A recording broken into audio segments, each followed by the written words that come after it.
Bonsoir, bienvenue dans quelle boule mag oyalelo bamama e boa kitoko wapi kimia et continue comme na mabota na bino awande sika boye baka baktualité zali koleka na République démocratique du Congo, pourquoi pas na ville province ya Kinshasa.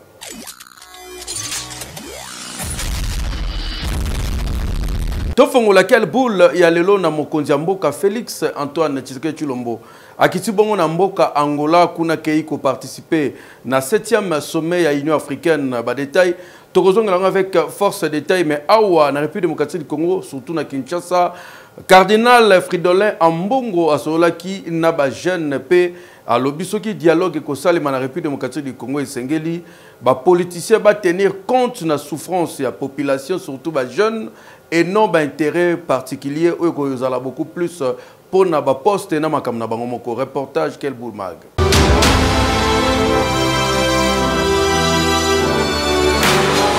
Initiative nyonso oyo ko se limiter kaka na ba engagement entre ba politiciens sans prendre en compte ba cause profonde ya misère ya peuple et ko provoquer kaka ba crise mususu. Wane zali maloba ya Cardinal Fridolin Ambongo liboso ya jeunesse catholique dimanche 23 novembre 2025 boyoka ye. Dans notre pays, cette espérance d'unité, de réconciliation et de paix est aujourd'hui portée dans le projet du pacte pour la paix, la réconciliation entre Congolais et le bien vivre ensemble dans la région, la sous-région des Grands Lacs. Ces projets, portés conjointement par la Conférence nationale des évêques du Congo, SENCO, et l'Église du Christ au Congo, ECC. Cette initiative vise à relire notre histoire commune pour toucher les racines profondes de ces conflits, en impliquant tous les acteurs de la crise et toutes les forces vives du pays, spécialement vous les jeunes. Ces projets s'inspirent du concept de Bumutu, notre être toujours déjà relationnel. Toute autre initiative qui se limite aux arrangements entre politiciens sans prendre en compte les causes profondes de la misère de notre peuple est vouée à l'échec et provoquera d'autres crises si nous ne rassemblons pas ensemble le peuple congolais autour d'une table pour vider leur sac. Ah ouais, saliboye, tota nanwa. Oui. Tokende côté à porte-parole du gouvernement, ministre de la communication Patrick Amouyaya na interview moko accorda ki ba confrère ya télévision kuna ke koloba que solola na ba rebelle les ali nango importance mon côté parce que baza déjà en voie il y a disparition ko kamwa.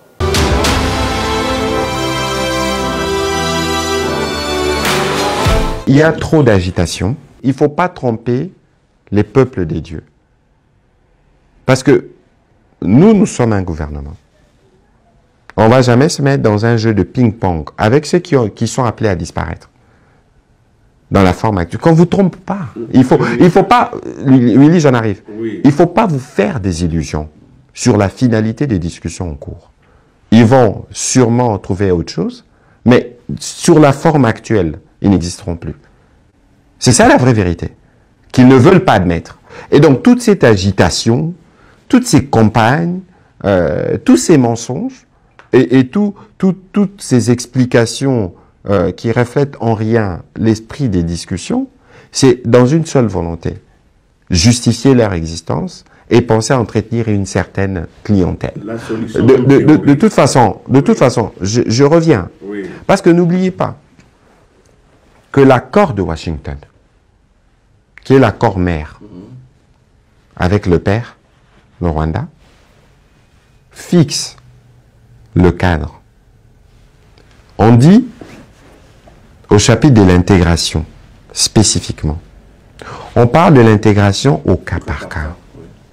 Alors, dans la gymnastique du rôle entre père et fils, le père renie le lien avec le fils.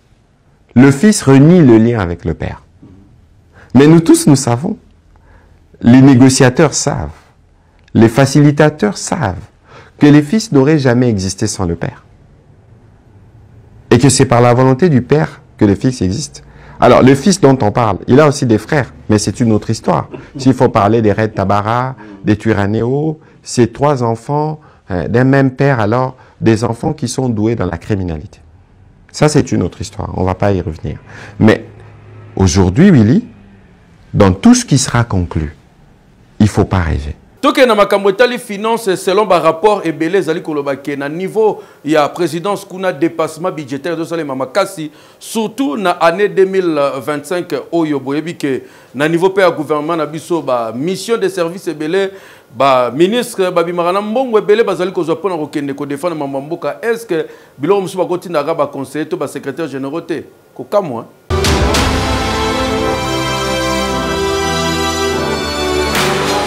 Ndenge kaka bozali komona ordonnance présidentielle etangami na RTNC chaîne nationale oyo ezali bongo portant nomination ya conseiller spécial ya chef de l'État en matière ya communication. Conseiller spécial oyo azali na même rang na ba ministre, veut dire akozala na cabinet na ye oyo ko compte bongo plus de 20 membres. Selon opinion publique, bazali kokanisake comme président de la République azalaka déjà na conseiller en communication abakisa lisusu conseiller spécial na même matière. Rien que na kotala etalisi déjà que budget pe sengeli et mata po les très spécial oyo banomé akoya pe lisusu na ba membre ya cabinet oyo esengeli enveloppe costaud. Alors que depuis un moment, la République démocratique du Congo, discours eza moko ya ko réduire bongo train de vie à l'institution pour nous permettre bongo ça l'amélioration ya sociale ya population. Selon ba source sûre et ici que une grande partie ya budget ya République démocratique du Congo et kendaka bongo na ba institution. Soit Assemblée nationale, aux 8 Sénat, aux 8 gouvernements, ba kisa lisusu, ba voyage kili ya ba membre gouvernement oyo et sengaka enveloppe ya costaud pour na frais de mission ya ministre pena ba délégation nyonso oyo ba kendaka na bango mingi mission na libanda ya mboka. Likolo nango bakisa lisusu présidence de la République et sika banquette etalisike kuna dépassement budgétaire ezali kotalisama. Même source etalisike na 3e trimestre oyo présidence de la République et frôlé 1 milliard de dollars na fin ya 3e trimestre ya 2025 oyo. Yango totuni ba terme oyo zalaka bongo évoqué awa na République démocratique du Congo loko la réduction des trains de vie à l'institution et zalaka pese lengi tope et zalaka nini po na ndenge ya kotalela exécution ya budget ya République démocratique du Congo ezotalisake ezalaka bongo entonnoir eza normal te ki adikibeni ekei. Monsieur Énergie ndenge babengaka ye professeur docteur ingénieur Teddy Luamba DGSNL ayamaki bongo ministre ya énergie Sakombi oyo bakitaki na bongo na terrain pour na kokene ko remettre ba cabine na ba transport na population bazole la difficulté à courant population ba sepeli na mosala makasi ozali ko salema na niveau SNEL.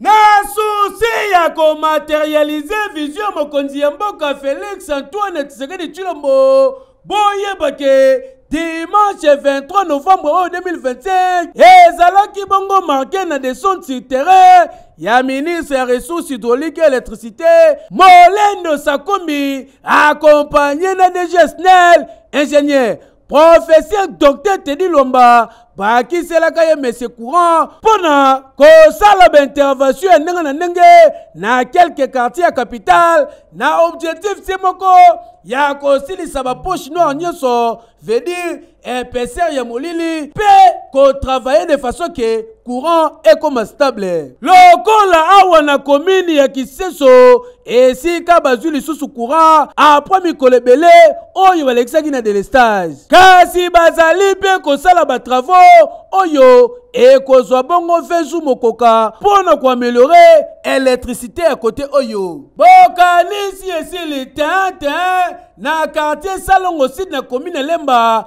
awa pe bazwi transformateur ya sika oyo ezali na capacité ya 630 kVA, donc ezali le double en termes ya capacité ya transformateur oyo ezalaki ya liboso na suka ya nyoso yoka communication. Boyebi que problème ya courant eza problème moko vraiment oyo ezotungisa mboka et a commencé par mokonzi ya mboka yango wana na conseil des ministres oyo elekaki bayebisaki ngai nasala plan national mpona kosilisa délestage mpe koraccorde baquartier oyo nano emona lotiliki te depuis mbola na mbola.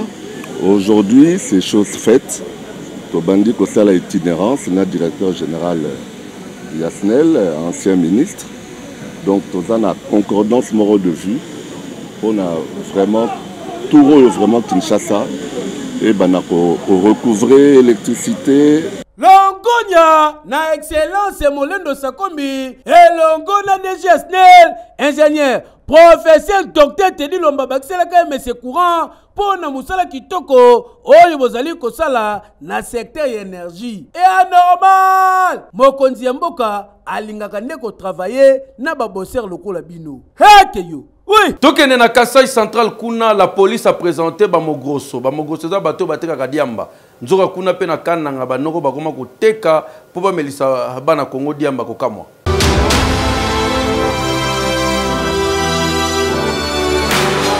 Kifunda ya saki obomone fandia we tondi boye okansango lokola eza ndunda euti mboka ezo ya Kinshasa po bakende koteka lukuta.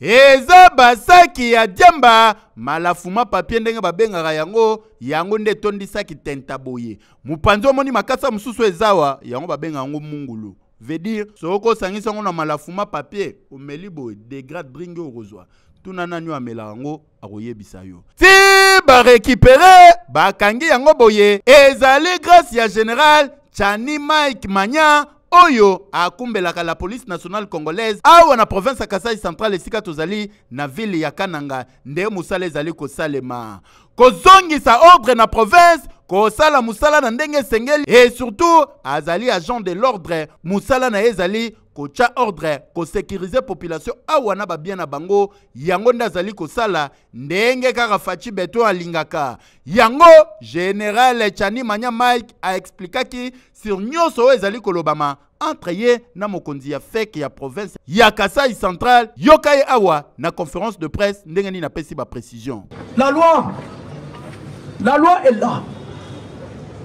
Je vais vous la lire de la première page à la dernière.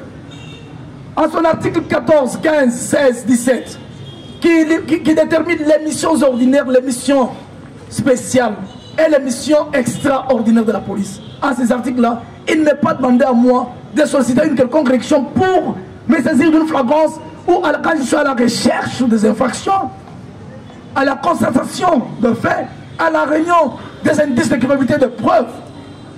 Quand les indices de culpabilité sont réunis, et ma conviction est là, la conviction de tout péché, que là ça nécessite d'être saisi, ça nécessite d'être arrêté, on arrête. Oui, on veut m'imposer le silence, on veut m'imposer de rester dans ma chambre, aller au bureau, tourner les pouces, jouer au Nintendo et attendre la fin du mois, une petite enveloppe, on me l'envoie et puis toi général, tu as eu ta part. Je ne suis pas venu à Kananga pour ça moi. Hey, Keyo. Oui. Parti politique na kombo ya juste patriote de la République et outiko fungwama tala awa nenge sortie officielle na bango salami et puis na esika ezali siège bakokumbela masolo nyonso pona ko sensibiliser population na idéologie na bango kokumbela développement na RDC.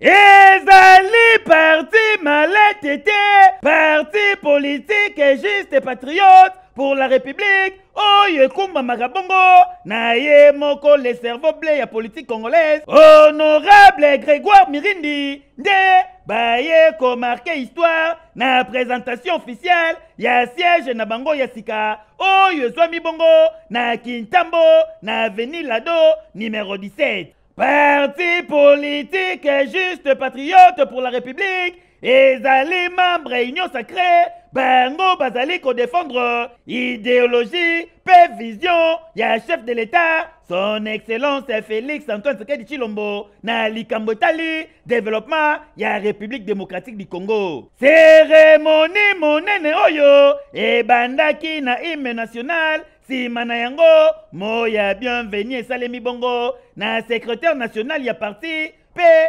ezalaki bongo suivi na présentation ya borgane ya parti discours esalemi bongo epai ya batu ya ndenge na ndenge oyo bazalaki bongo présent tango azwi maloba le cerveau bleu de la politique congolaise honorable Grégoire Mirindi aye kotalisa sens ya cérémonie oyo ezali komarke histoire ya sika na kati ya parti JPR oyo bozali komona atalisi ke ezali cérémonie oyo ezali komarke basine patriotique pe lisusu basine ya bolingo na unité mingi ezali pe kodémontrer engagement pe défense patriotique oyo congolais nyonso esengeli azala na yango bino moko boyebi que République démocratique du Congo ezali agressé na partie est ye moko le cerveau bleu de la politique congolaise honorable Grégoire Mirindi aye ko benda bongo attention ya ba membre pe ba cadre ya parti na ye ko talisa bango esengeli ko s'aligner na sima ya chef de l'État po na ko défendre intégrité territoriale ya République démocratique du Congo yoka communication oyo pote mboka na biso ezala na armée moko ya kitoko ya makasi babanga kango na Afrique na mokili il faut armée wana ezala na makoki ebele budget na biso lelo ezoko kata budget ya brigade États-Unis eri nkoloba teza na musala ebele ya kosala eloko ya liboso il faut totala makambo tozala na constitution oyo eza ekelami na ndenge biso tozali ekei etikali mikolo ya kotanga boucle ezokangama mpo na bandeko baza na posa kokende mboka pe mikili ya poto surtout kokende kovisite ville ya Grèce sur les traces d'apôtre Paul ezali délégation ya 40 personnes fo bakende visa 2 semaines à Schengen eza bajete benga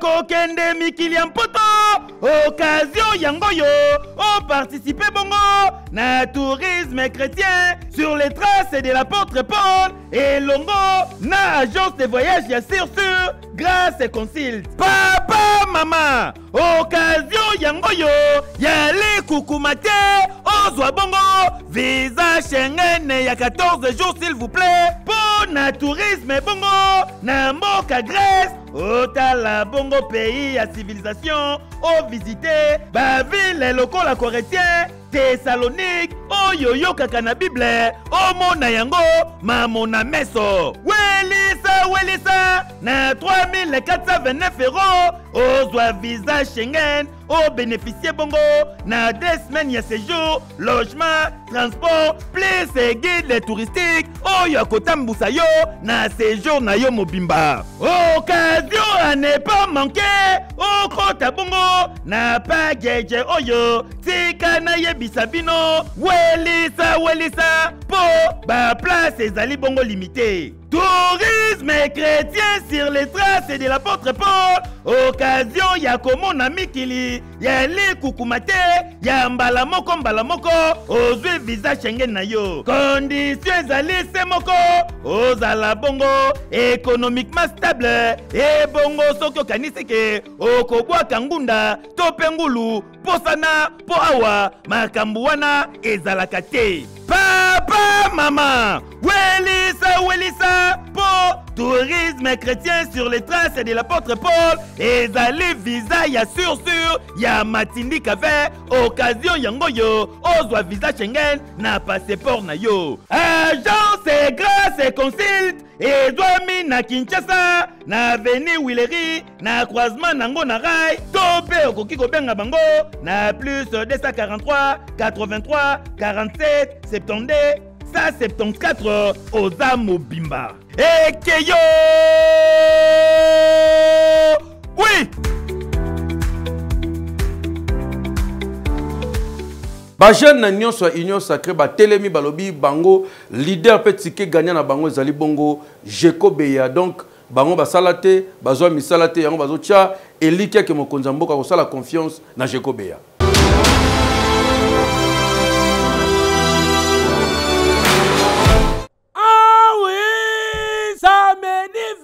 Novembre oyo ezalaki somo na ndenge kosakana te po kokisi ya bajeune nyonso ya union sacrée oyo ezali kosangisa bongo ba parti politique ba association na ba personnalité ya ndenge na ndenge oyo bazali bongo bajeune basanganaki lokola moto moko na ambiance ya kosakana te.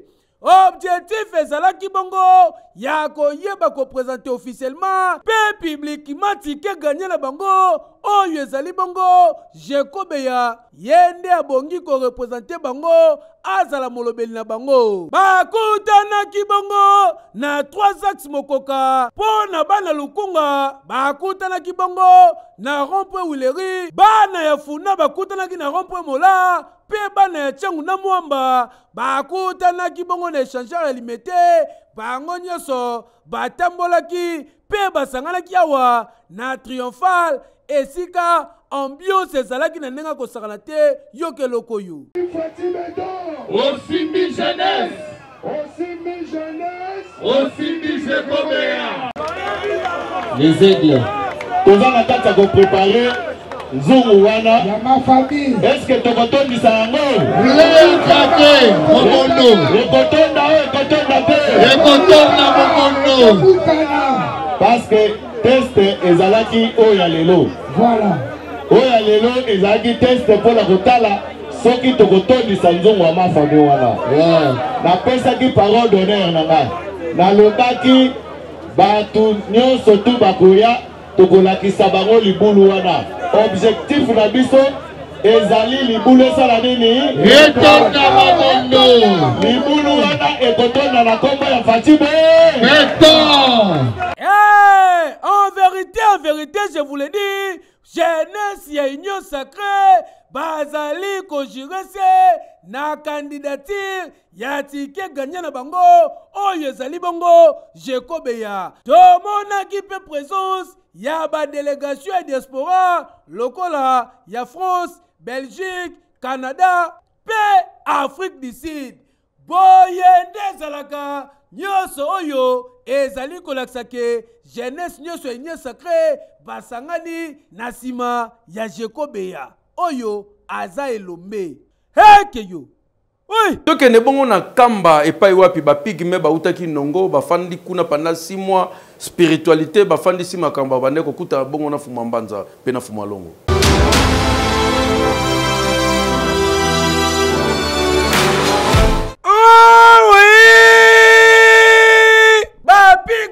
Province ya Mai-Ndombe bazwaki bongo formation musicale ya Fafa Kimangiste na 2 mois na 2 semaines bazalaka bongo présenter officiellement liboso ya chef spirituel ya église Kimangiste sa divinité papa Simon Kimon Kiangani pe conseiller direct na ye papa André Mbenza Kiangani dimanche le 16 août 2025 na Kamba, Nouvelle-Jérusalem. Bazalaka au total 50 personnes, 35 papa na 15 maman.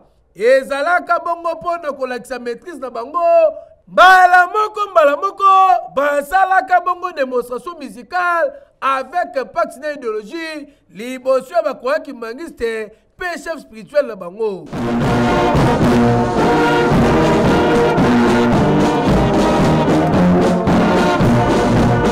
Kasi après démonstration musicale na bango chef spirituel église Kimbangiste azalaka bongo très touché pour la réalisation yo ya peuple oyo bazalaki bongo négligé na monde pe bato ebele bazalaki ko utiliser bango kaka na makambo ezanga tina na même occasion apesaka bango ba orientation pe encourageaki bango et surtout alakisaki bango ndenge nini kimbangisme ezalaka kasi esengeli koyebaka après séjour na bango ya nkamba ya 6 mois bayambaki bango na ndenge ya kosakana te na inongo oyo ezali bongo chef ya province ya Mai-Ndombe epai ya bakroyant Kimbangiste na bano croyant na parole centre ambiance ezalaki na ndenge ya kosakana te bo vivre kaka neti bozalaki na biso.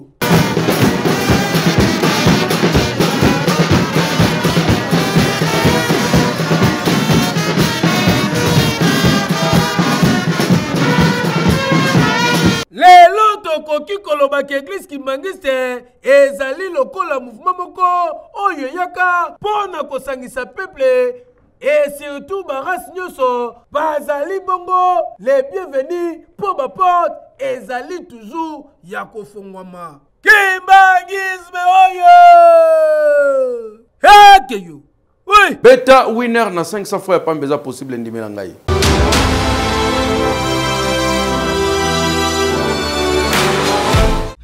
Nous sommes en retard. Bonjour messieurs, prenez place s'il vous plaît. Bonjour. Bonjour. Bonjour. Vos billets sont déjà prêts. Votre billet économique. Merci. Votre billet économique. Merci. Ah, désolé monsieur, vous êtes en business class. Vous pouvez venir avec moi? Ouais. L'are, c'est la vie. Il y a beaucoup de gagnants. Certains sont parmi vous. Composez étoile 404 yes. Betana Jumbo avec M-Pesa. Du nouveau. Aussi avec Airtel Money. Ba femme veuve bazui chance ya kokutana mama Brigitte Ngoma na cadre ya anniversaire na ye a préféré au lieu la fête maké ko célébrer yango na ba femme veuve botala ambiance ndenge leka ki trésor tout sur na reportage.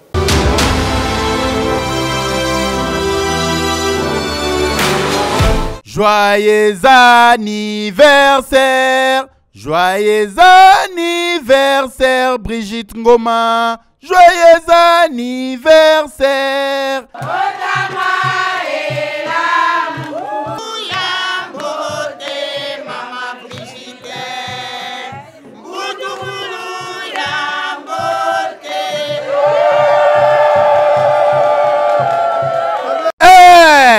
N'ambiance oyo bomoni awa nde anniversaire ya mama Brigitte Ngoma elekanaki présidente ya fondation BN oyo eportaka kombo na ye. Mama Brigitte Ngoma tali musika zali na États-Unis na kokoka kotika boete en tout cas anniversaire na ngai. Il faut na célébrer yango na ba mama veuve nyoso ya église Kimia lokola pezali ensemble na ye esika bandai kosambela awa na Kinshasa. Lokola bazali ba mama na ye, ba sœur na ye asangisaki bango nyoso awa ndenge bomoni sous coordination ya fondation Brigitte Ngoma. Awa rendez-vous ezalaki ba mama balia bamela basoka mususu bakende nango na bandaku esukaki wana te ba mama bazu ba pièce maputa basaki ya loso ba carton ya soso kaka ndenge bozali komona ba sachet ya sucre na babiloko ebele oyo ekabomaki awa à l'occasion ya anniversaire de naissance ya mama Brigitte Ngoma. Okanisi esili tete enveloppe ya mbinga ya kilo ya akompanyaki ba mama bazongi na sourire na esengo kosepela na ndenge ya kosakana te po mama Brigitte Ngoma a pensé na bango bazali ebele te oyo bapansaka na bango surtout na ba période ya pasi mais mama Brigitte Ngoma asali yango à l'occasion ya anniversaire na ye. Kosepela makasi nzamba lola mona yo ozala mwese munene na kati ya États-Unis oleka na bakolo mboka nzamba memo musika. Mama Brigitte Ngoma ozaya kopambola mama kasi esengo oyo ekoti lelo na kati ya mitema mama baveve esepelisi bango. Zambia pambola yo abakisila yo mususu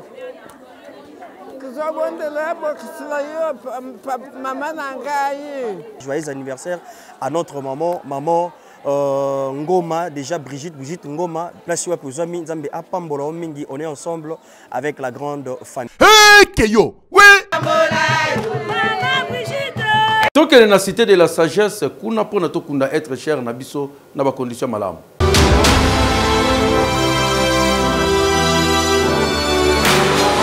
Tena yo regreta outa mikili ya poto outa soki mboka nini oyewa na Kinshasa oyeko kunda ndeko na na cimetière après jour bakenda kotala mutu otala boye libulu ezate na place bakunda mutu ebukani na cimetière yango moko na libulu na cercueil nyose bunga muta bonga emona na kasusu te lelo tozali koloba boye pas question grâce ya cimetière de la sagesse ezali bongo cimetière moderne ndenge tolula kana mikili ya bapaya ndenge boye bakunda batu na États-Unis d'Amérique na ba Paris na ba Canada ndenge moko pe awa lelo na Kinshasa grâce ya cimetière cité de la sagesse ya kosamba te lokola tozalaka ba bantu il faut kokunda mutu place ya kimia po après ba mbula na ba mbola ba ya ko retrouver ye awa na cité de la sagesse tala ba place ndenge ezali kitoko yo wapi ngaye soki bakundi mutu no awa ata Milan soko ye otunya fanda ya biso kaka cité Israël okokoto monye c'est pas ni kuna na cité Londres oromona epo zuye na ba pays nyoso kolinga ezali bongo construction na ba cité awa place bazali kokunda bandeko oyo bazalaki bongo très cher pona biso ba kisi les sous ba place ya kafu botu nanga nini quartier Bethlehem place ozali mobimbo yo wapi soki baye bakundi ndeko nao ba peso adresse ata Milan soko ye na linga na mona ma kulutu na biso bakunda bakoko cho balakiso le cas premier deuxième troisième koti kiu okomona ma kulutu obi mama mowei na ko pesa mbote ozipe message oyo ba wei balobaka o kanisi esili tete ba tiena parking Corbillard yo motoko ya na Corbillard na yo côté kuna ba cimetière na bango ba suki saka ba Corbillard libanda mais awa na cimetière moderne cité de la sagesse soko koti parking ezali réservé pour na ba Corbillard ndenge mo pena quartier Jéricho quartier Londres quartier Israël nyonso awa place ba wei ba kopema na kimia simba paye baka olinginde kono apema kitoko yaka awa na cimetière moderne cité de la sagesse po nyonso pio adresse na bango ezali place a kobunga te bazali bongo na sele bambu okoti oza mobimbo yo wapi ba bureau na bango ezomi bongo na limite résidentiel la première rue na immeuble Ulpen okoti na premier niveau na appartement 101 okokuta bango tepe benga na ba numéro oyo tena valeur ya bawei basalaka nango ba jeté et surtout tous ab africains awa na cité de la sagesse tala mabulu tala ba pavé bongo kota ba installation hygiénique kitoko yo wapi oza kimia olobi na kundi mutu na nga place a kimia akopema kitoko bonde ezalaka heke yo tokende na TVC médical tokende nos ba soins par docteur Benjamin Tatete oza na problème ya masu yeba ke kuna ne ba spécialiste.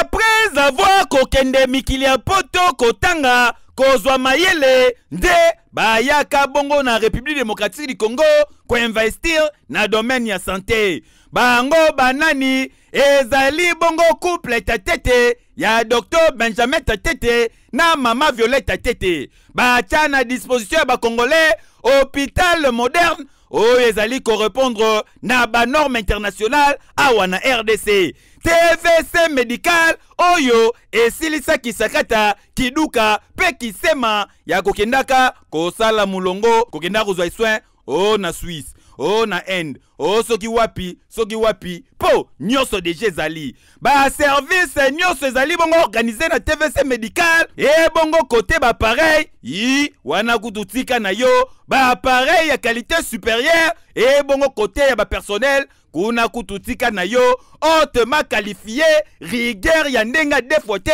oyo Benjamin Tatete azalaka nango kuna kututika na yo yango résultat nango emonanaka na qualité ya soin malonga bapesaka na ba patient papa mama tika na yebisa ibinoke na TVC médical boya oza na mbasu, oza na diabète, oza na pota songolo to pakala, ya kambangu na TVC médical, baye bako consulter yo, ba pia yo, ba soin de santé à Malonga. Bokanisi esili, na TVC médical, bazape na maternité, oyo, bazobotisa, lokola mikili ya poto, kasi na pria dara. Veut dire, moins cher s'il vous plaît. Na TVC médical, kuna, soke okoti, biloko, bayaka nango tongo midi pokwa, bosana, po, bazali na service mobimba, e kozwa soin na yo, bapesi yo déjeuner na tongo, na midi olie, na pokwa polie, bachanjo na bilamba. Ah, na TVC médical, bazali kwa assurer soin de santé, ya qualité ya Malonga, awa na Congo.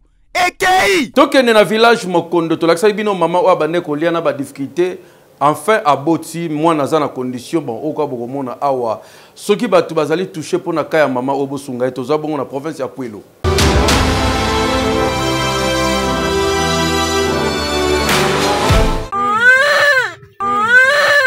Tozali na province ya Kwilu, précisément na Gungu. Esika tokuti tantine oyo, auti bongo ko accoucher. Aboti mwana mobali s'il vous plaît, kasi na ba condition moko, pardon, bolukele yango kombo. Ndenge kaka bozali komona, salle d'accouchement yango yo. Rien que na kotala, o Monique, ezali salle d'accouchement zélotique. Veut dire, eza pavete. Siko tala bien, o moni yango bien, eza ya mandalala.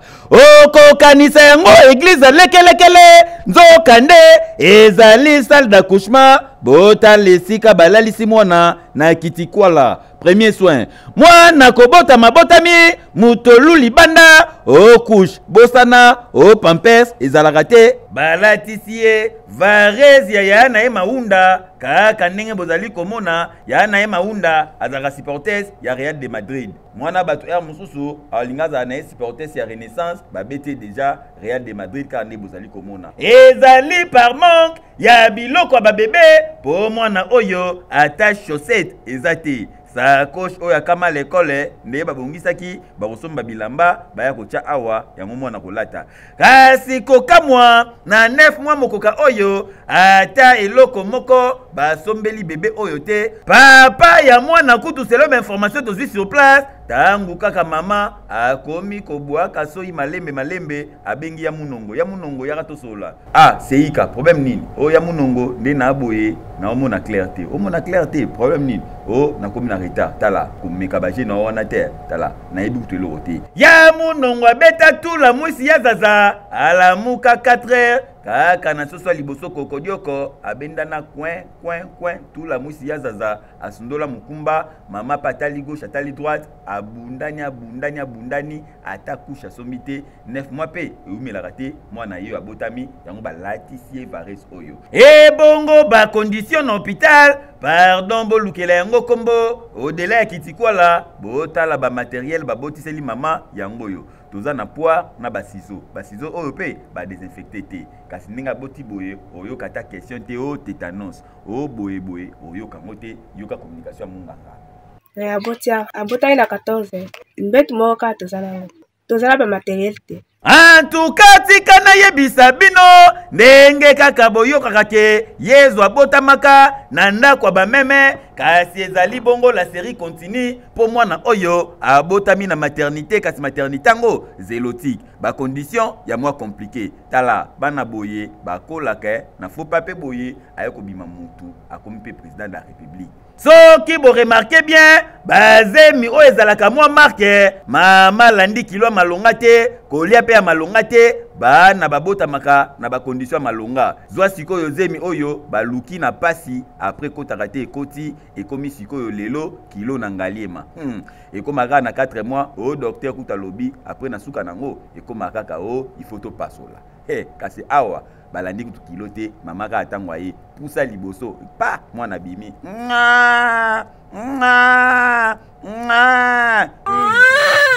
late zate papa na yakimaki yeyo tozomona na ba condition nini kokamwa Ekei tika to célébrer joyeux anniversaire ya l'homme très spécial Pakebo Tchango Mobimbendima paix confiance ya ministre ya finance ya Rosamba Ezate Doudou Fwamba asala ke confiance lito ya mokonzi balobaka komo na ye Pakebo kaka nde balobaka Philippe Matanzi que du bien que du bonheur na yo joyeux anniversaire champagne coulé à flot balobeza date de naissance na yo c'est la fête Philippe Matanzi ya Rosamba Ezate babi le Pakebo chango zondi mabakio zo salema les amis de Doudou Fwamba pe bazo mona baction ya développement boyende zalaka joyeux anniversaire na yo Philippe Matanzi.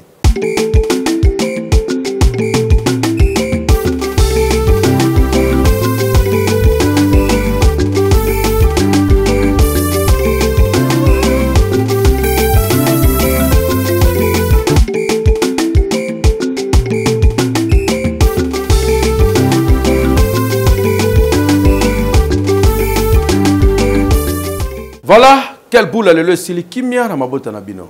Ekeyo, oui.